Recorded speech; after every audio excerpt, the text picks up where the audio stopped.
What's happening, you guys? Alright, welcome back to the channel. We are currently in Highland, California, or San Bernardino, whichever. It's right on the border. Got the map there to give you an idea where we're at. If you guys don't know where San Bernardino is by now, you haven't been watching my channel very much. I'm over here all the time. Just got through leaving our drop yard right now. We're going to be making a delivery tonight at the Walmart Distribution Center in Riverside. Not the one in Colton, but the one in Riverside. Now, Riverside is, when I ran Walmart Dedicated, I used to go to that one, a decent amount. Because the Sierra England fleet there that does the Walmart Dedicated out of Colton, they got 3 basic DCs that they run loads out of. The Colton facility right there on Miguel Bustamante, where you usually see me going. Also the Hunter Park location on Columbia Avenue in Riverside. That's the one we're going to tonight. And also another dry goods facility in Fontana on San Bernardino Avenue. Well, 90% of my freight, of my loads when I ran in that fleet were out of the Colton facility, and anytime I ran out of Colton, they were always Sam's Club loads, going to actual Sam's Club stores. But now the Riverside DC. Now that's refrigerated freight and all that. If I picked up there, it was always going to either a Walmart store or a Walmart neighborhood market store. So basically, that's what we're going to be doing, is delivering there. So we're delivering to the DC. So then the Sierra England guys can go deliver them to the stores here in the area. All right. As far as OTR, I've been there several times with JCT, but it's actually been a bit since I was last there. I would say easily at least a year since I was last there.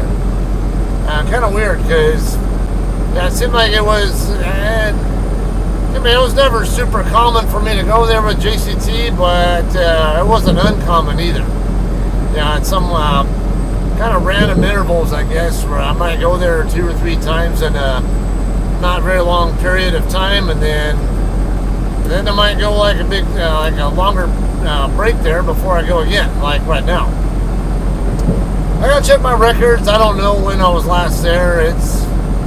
I would venture a guess it's been easily over a year though. I don't know if 2 years is really if it's really been that long, but it could have been, I guess. I don't know. I don't know, maybe when I get in the dock to or whatever, I'll figure it out. Alright, you see we're on the 210 eastbound right now. We're going to get on the 10 west right now, and then we'll take that over up to 215 south. And there are different ways you can go from there. My map right there looks like it has me getting off at Iowa Avenue. I can tell by where the blue line's going. It's probably wants me to get off at Iowa Avenue or La Cadena, whatever, and take Iowa up. And that generally is when I'm coming from this direction. It usually does tend to be the way I'm going. But you can also take 215 straight on down to Columbia Avenue, which is the last exit you'll get to before you get to the 91 interchange. And it's actually right there on Columbia, but yeah, it's a weird off ramp. Hope you're not gonna block me. You look like you might be trying to planning on letting me over. Alright, yeah, it looked like he was expecting that I was gonna want to come over. And he was being nice, maybe a little bit close for comfort, but I could tell he was staying back a little bit. Alright, so how'd I end up over here? I think last time, what was the last thing I did? I think I delivered, or no. Last thing I think I recorded was a pickup in... Oh wait, no. No, last thing I did was that I vlogged was a delivery in Keller, Texas, at the Kroger Distribution Center. So I guess I'll get you caught up on everything that's gone on from there to here now. Alright, so after that, I needed to get over to our Denton terminal to get my license plate replaced with Oklahoma plate, and then get my IFTA and New York Hunt decals updated and all that. And they also updated my permit book. You know, I will say it was kind of weird because I was used to JCT's way of doing it, where like the permits person just gives you your stuff. There you go ahead and put it on your truck.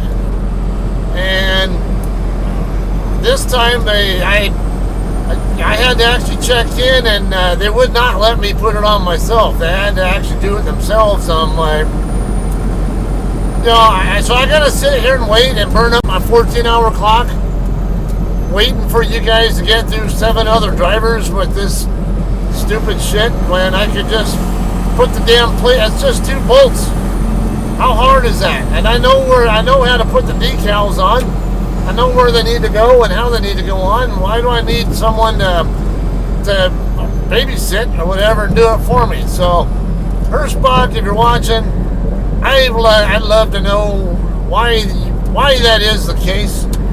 I don't know. I guess that there are some drivers in the fleet who don't know what the hell they're doing, make mistakes and all that. Yeah, I'll admit I made that one mistake myself with trying to put the IFTA decals on top of the previous year's decals, and then found out the hard way at a weigh station that they fell off. Yeah, that actually happened. But you know, I scrape off, I peel off the old decals now, and speaking of, because that's something I see a lot of too, with when IFTA decals get updated, a lot of times I see people putting them right next to the old decals instead of taking the old decals off. You're not supposed to be doing that. You're actually, technically, they could give you a violation for that if they really wanted to nitpick that kind of thing. You're only supposed to have the most current one on your truck. Now, that would be, putting them on like in a row like that, because I've seen sometimes where it was like 4 or 5 of them all in a row together from successive years. And doing that is tantamount to like on your license plate on your car, having all the different the expiration year decals on there. Like, why would you do that? You wouldn't. So why the hell would you do it on a truck? But people do it.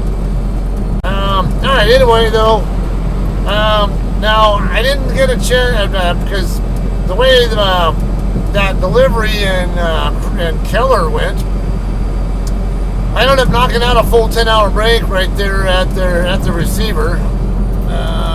2 CHP commercial units, and then, what's this guy?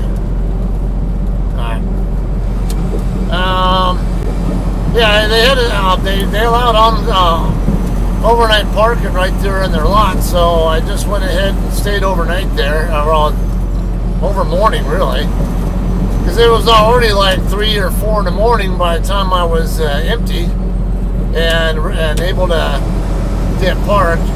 So yeah, I just knocked out a 10-hour break, or no, a 7-hour split or something like that. And then I went over to Sunnyvale, Texas, over on the east side of the Dallas area. It's over by Mesquite, a little bit east of where US 80 and I-30 meet up, east of downtown Dallas. So yeah, I picked up there at Lineage Logistics, and that load was going to Shafter, California.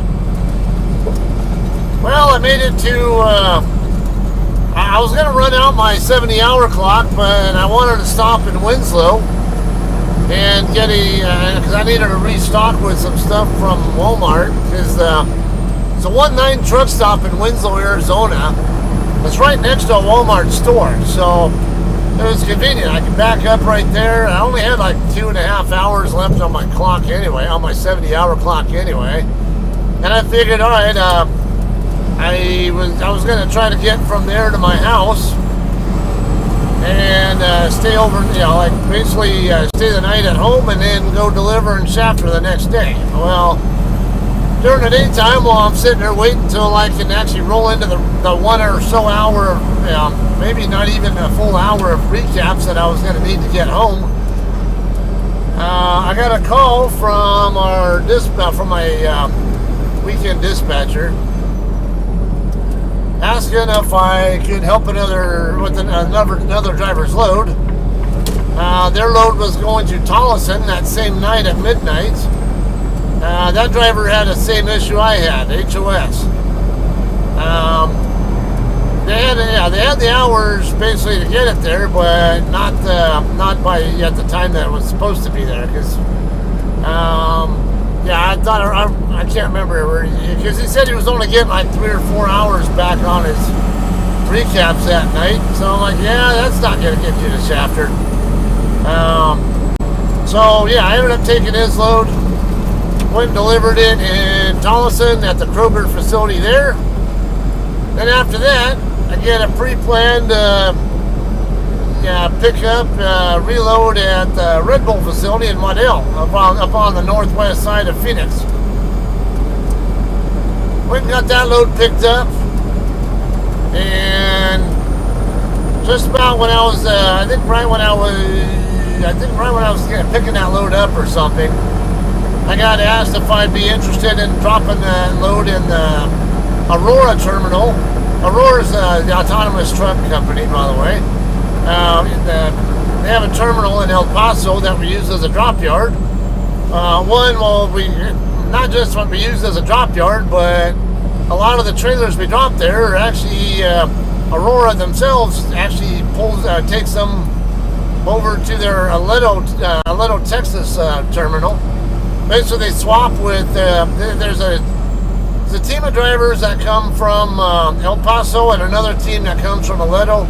They end up meeting each other halfway. It's I can't remember where exactly it's at. It's Pecos or Midland, Odessa area somewhere. I can't remember for sure. But somewhere in that ballpark, they meet up, swap trailers. I don't know if they swap trucks too or just trailers. And then they turn back around and come back.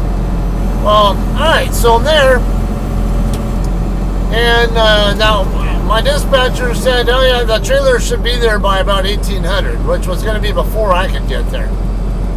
I wasn't going to be able to get there until like 10, 11 at night or something like that. So I had no problem. I run especially because the load was coming to Riverside. I'm like, oh hell yeah, I'll take this load. Like, I will not ever hesitate to take a load to Southern Cal. Gives me opportunities to go home, even while I'm under load. So, yeah, I gladly took that load. But now here's where we ran into a funny stuff kind of problem, though. I get over to the. Let me zoom in a little bit for you guys. I know where I'm going, but so you guys have a better idea when to expect me to make a turn or whatever, or what kind of turn. I'll have that there for you guys.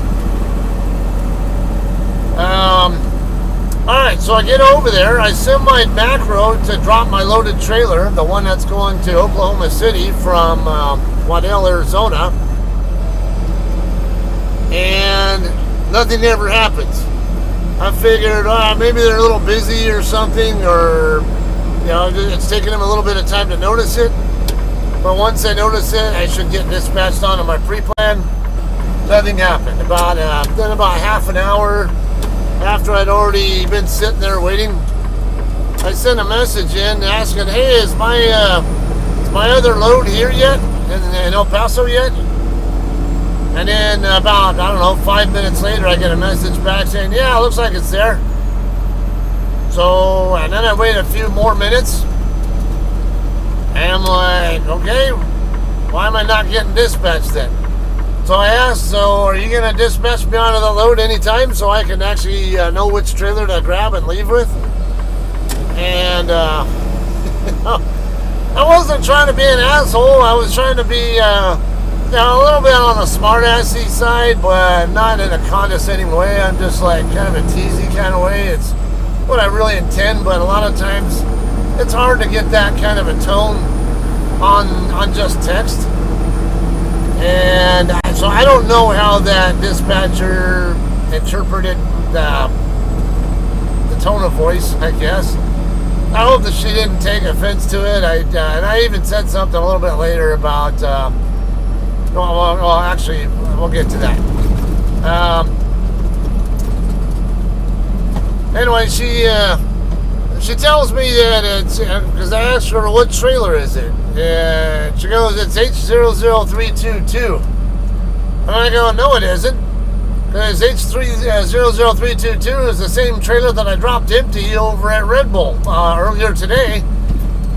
And I came straight, well, I stopped for a 2-hour split, 2.5-hour split over in Lawrenceburg, New Mexico, but that's it. There ain't no damn way that trailer got loaded and picked up by another driver and two there before me, and not to mention it's going the wrong way too. So I'm like, no, it's not 00322. So then she, and I fat fingered, and then she goes, 00395 is the one. Oh, okay. Well, I know that one. I know for sure that trailer was there because I was parked right in front of it, looking right at it.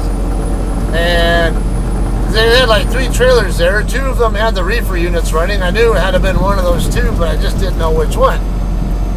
And then I finally got it figured out, and the load dispatched onto me, and I was finally able to get rolling. Last night, I was going to run straight to the house. I had just enough clock to get to where I like to park in Victorville. But then I noticed there was a traffic delay in Hesperia. Some kind, I guess, for some road work, related to all that shit they're doing up there. Lane addition or whatever. I don't even really know what kind of stuff's going on there, and I live there. But I'm under the assumption they're adding a lane. Okay, this is Palmerita. Walmart is right over here between Palmerita and Columbia. We're going to make the left right here on Columbia. And then you'll see a set of commuter railroad tracks. Well, not just commuter, but train tracks. That's mostly used by Metrolink. And then right after those tracks, there'll be a left turn into their driveway.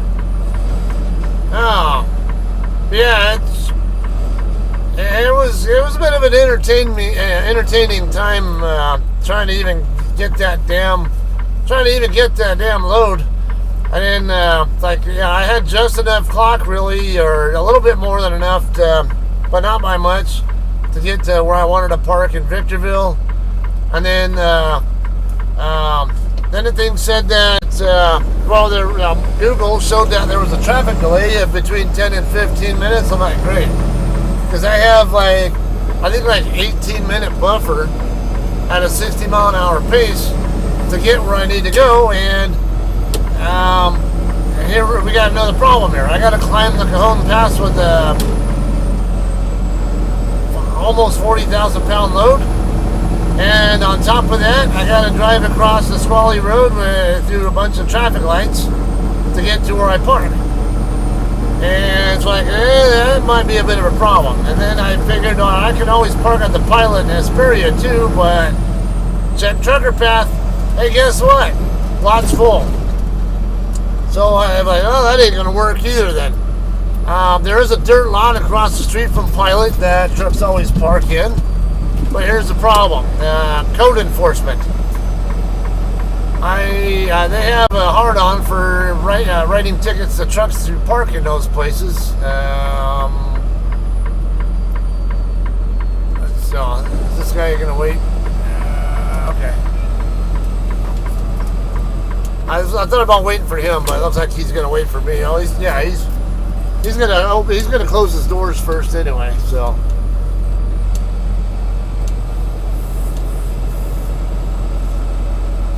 Okay, there are going to be 2 lanes here. Normally you pick either lane. It doesn't matter.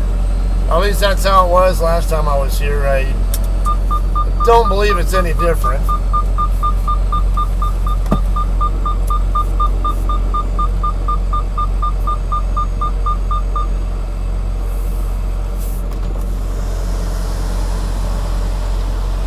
so let me get we'll get checked in here and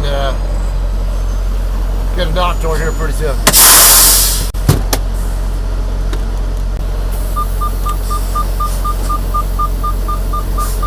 Alright guys, we're checked in now. Yeah, everything is exactly like it used to be since last time I was, every other time I've been here. So what we're going to do is go around to the other side of the building. All the OTR trucks always dock in on the other side. We're going to be docking in on door 240.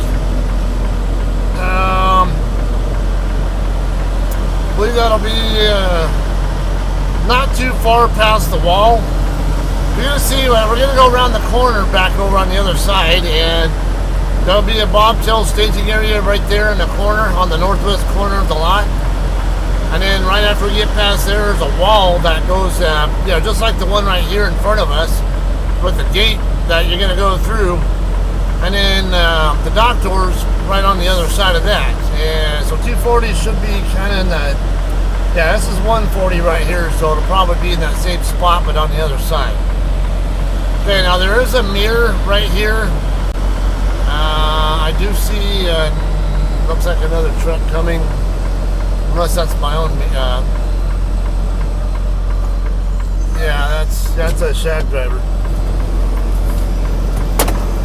I can tell by his amber beacon.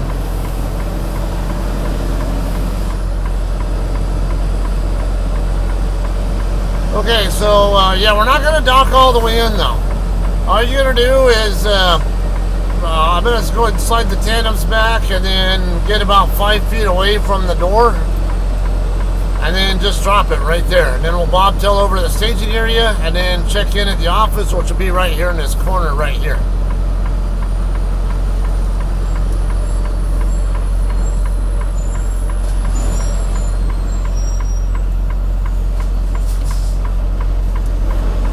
Not very many trucks here.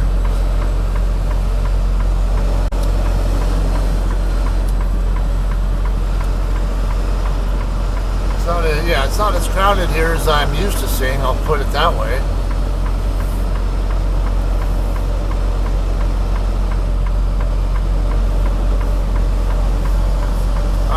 Yeah, 240 will be over here, not far from this bobtail here, it looks like. A little bit past it.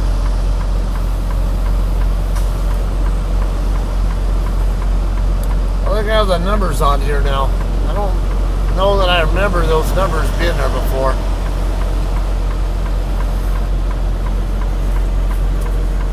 Most of the time I used to come over here, I'd always dock in over by where that guy's at.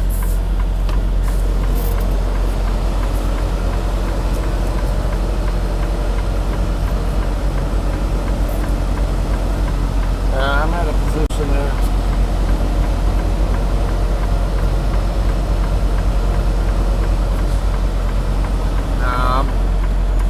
Way off there.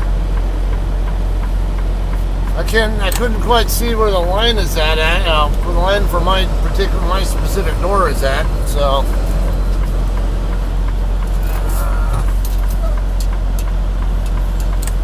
that's not a really good reset there, to be honest with you.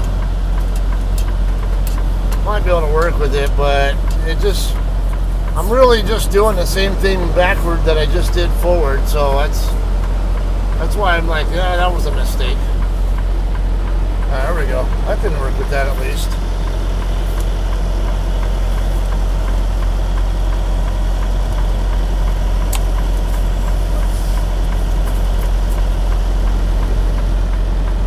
Okay, let's get a little bit more to the right.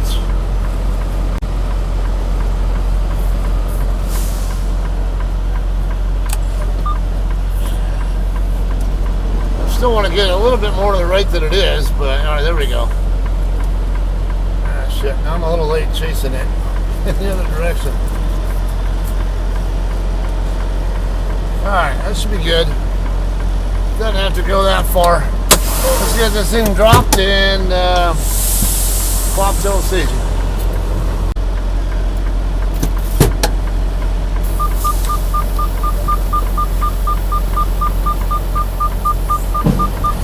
Alright guys, so go here. We'll just go ahead and follow Prime over there to the Bobtail area.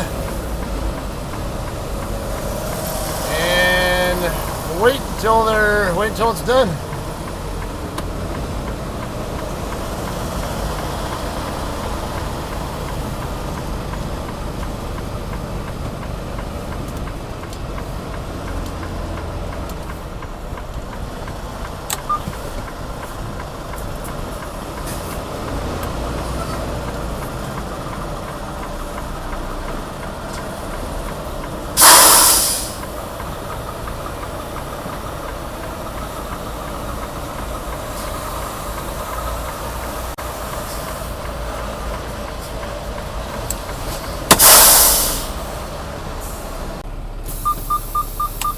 Alright guys, we are done unloading here. It's 9:45. Let's figure out what the shag driver's doing. Okay, no, he's going the other way. Okay, it's 9:45. We're done, and supposedly don't have any OS&D issues, so that's good. Alright, I'm going to get my headlights turned off, so not a distraction too much to the shag driver.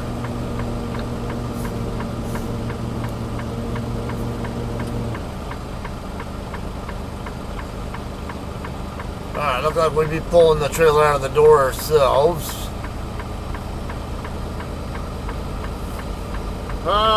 So it wasn't too bad here, I guess. 8:30 appointment time. It was barely an hour and 15 minutes past my appointment time, so it's good because I do have a pre-plan to pick up a load. It's already past its pickup time, but it's a drop and hook. So we'll talk about that here in a second after I get through hooking up and on the way out of here.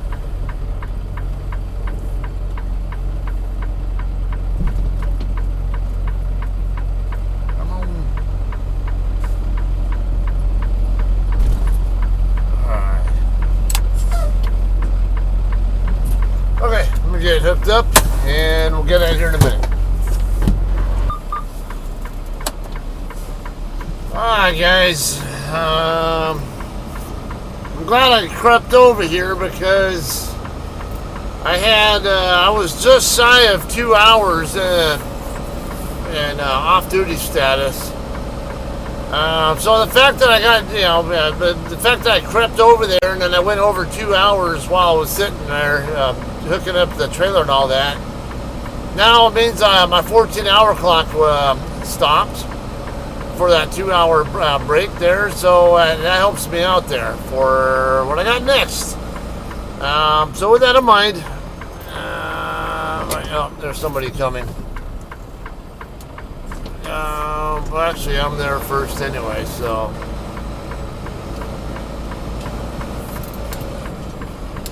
Yeah, I could tell from the mirror that somebody was coming, but I was like, nah, they're not even at the stop sign yet.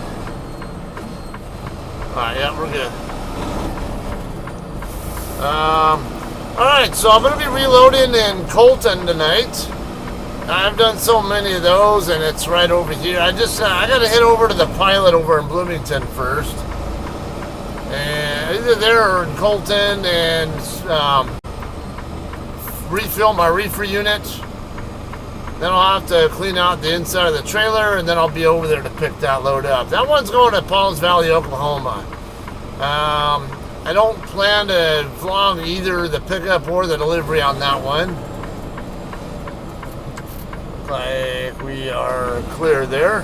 I do see headlights back there, but it looks like, yeah, it looks like a shag driver. Further back though. Okay, so that's what's going on. I'm gonna go ahead and wrap this up. That's what's up. Nothing really else, I guess, I really need to be talking about, right? So appreciate you guys watching as always, and I guess I will see you guys on wherever we go after we're done with Pauls Valley. All right, thanks a lot. We'll see you then.